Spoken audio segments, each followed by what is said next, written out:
नमस्कार, वंदे मातरम। मैं हूं श्यामगिरी। आप देख रहे हैं हमारा चैनल मुद्दा भारत का। मुद्दा भारत का यानी मुद्दा आपका। फिलहाल इसमें मुद्दा बना हुआ है शरद पवार का। जी हाँ, दिग्गज नेता शरद पवार इन दिनों जो है सुर्खियों में है। क्यों सुर्खियों में है? क्योंकि उनकी मनस्थिति भी जो है डगमग डगमग कर रही है। जी हाँ, पूना में एक समारोह के दौरान जो है उन्हें जो है मोदी का सम्मान करना है और उसको लेके जो है काफ़ी विपक्ष में जो है चर्चाएं बढ़ गई है। और हर कोई चाहता है कि विपक्ष का हर नेता चाहता है कि शरद पवार जो है उस कार्यक्रम में ही न जाएं। कार्यक्रम बड़ा है। इसके पहले भी कई प्रधानमंत्री सम्मानित हो चुके हैं। तिलक पुरस्कार यानी तिलक पुरस्कार के नाम से जो है मोदी जी का सम्मान होना है।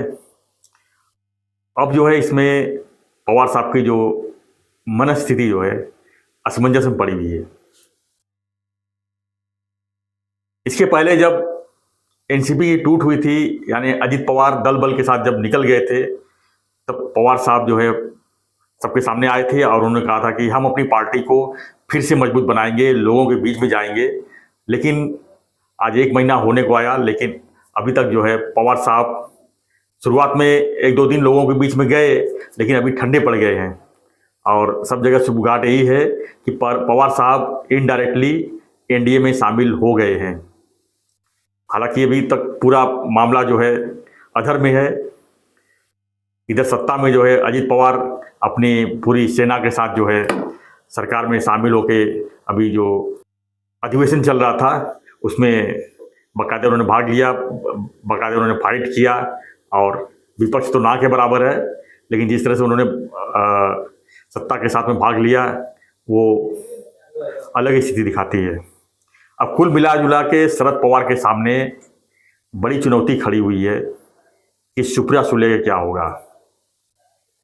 क्योंकि उनके जो भरोसे वाले नेता थे, प्रफुल्ल पटेल हो, छगन भुजबल हो, सुनील तटकरे हो, सब साथ छोड़ चुके हैं और उनका पूरी तरह से फोकस जो है सुप्रिया सुले के ऊपर ही था और है। क्योंकि अभी लोकसभा चुनाव है, उन्हें बारामती सीट भी बचानी है। आने वाले दिन में अगर शरद पवार एनडीए में नहीं आते हैं तो चुनाव तो लड़ना होगा। ऐसे में अगर अजित पवार बारामती पे विशेष अपना ध्यान दिए और विशेष अपनी लड़ाई लड़े तो सुप्रिया सुले की सीट कुछ भी हो सकता है। यानी शरद पवार के लिए एक बड़ी शर्मनाक हार भी हो सकती है, जो उनके प्रेस्टीज सवाल है। बारामती से हारना शरद पवार के लिए उनके पूरे कैरियर को बर्बाद करने वाली सी स्थिति हो जाएगी। तो ऐसे में उनकी मनस्थिति जो है काफ़ी डगमग हालत में है। वो करे तो क्या करे। 1 तारीख को कार्यक्रम है, उसमें मोदी जी आ रहे हैं और पवार साहब के हाथों ही जो है मोदी जी का सम्मान होना है।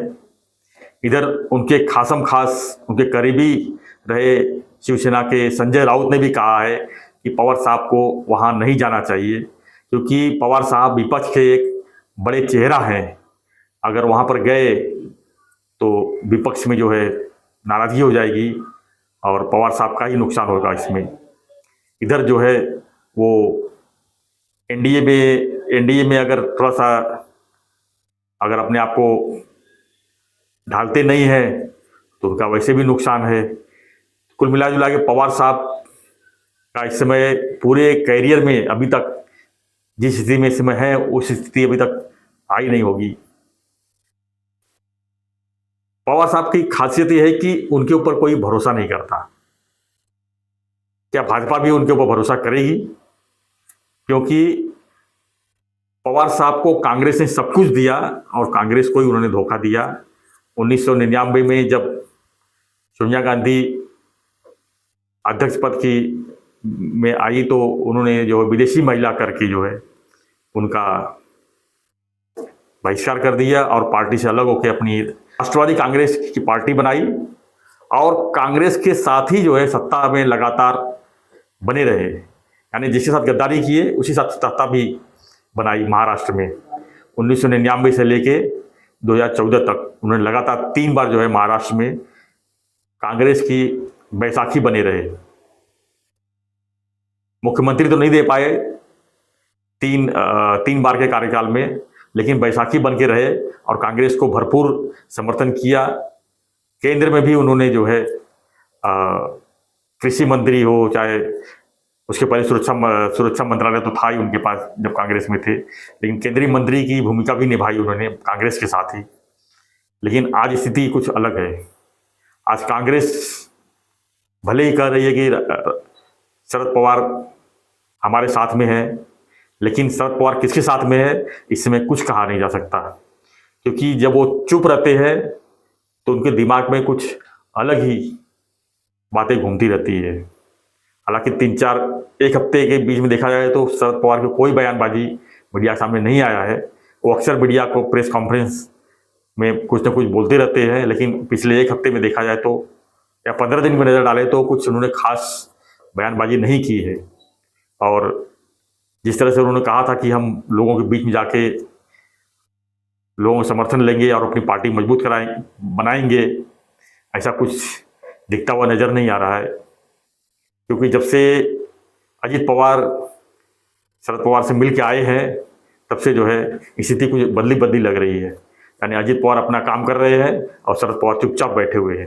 ये चुपचाप बैठने के ऊपर भी बहुत बड़ी राजनीति होती है शरद पवार साहब की। तो चुपचाप बैठ के वो क्या कर रहे हैं, उनके दिमाग में क्या घूम रहा है, किसी को कुछ नहीं पता है।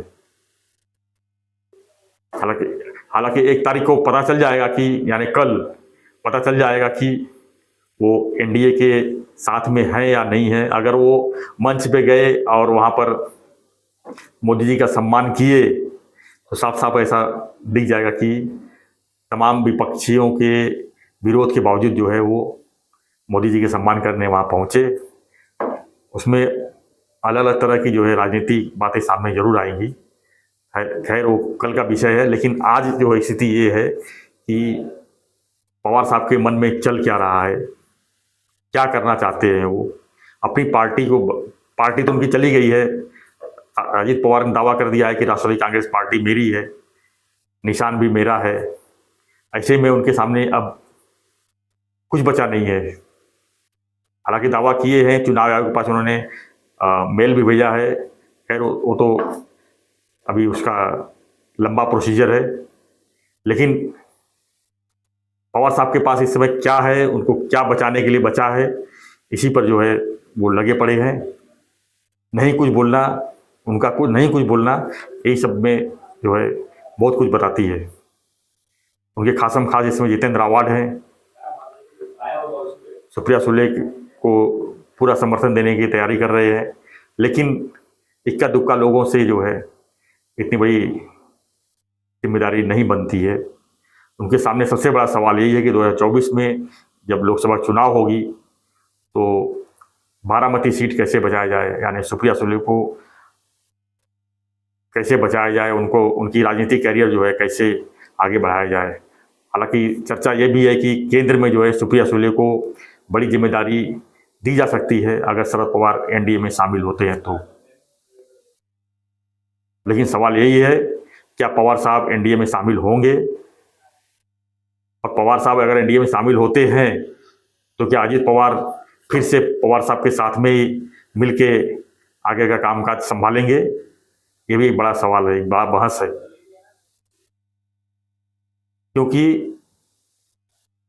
भाजपा अजीत पवार को ऊपर भरोसा कर सकती है, लेकिन शरद पवार को भरोसा करना बड़ा कठिन है।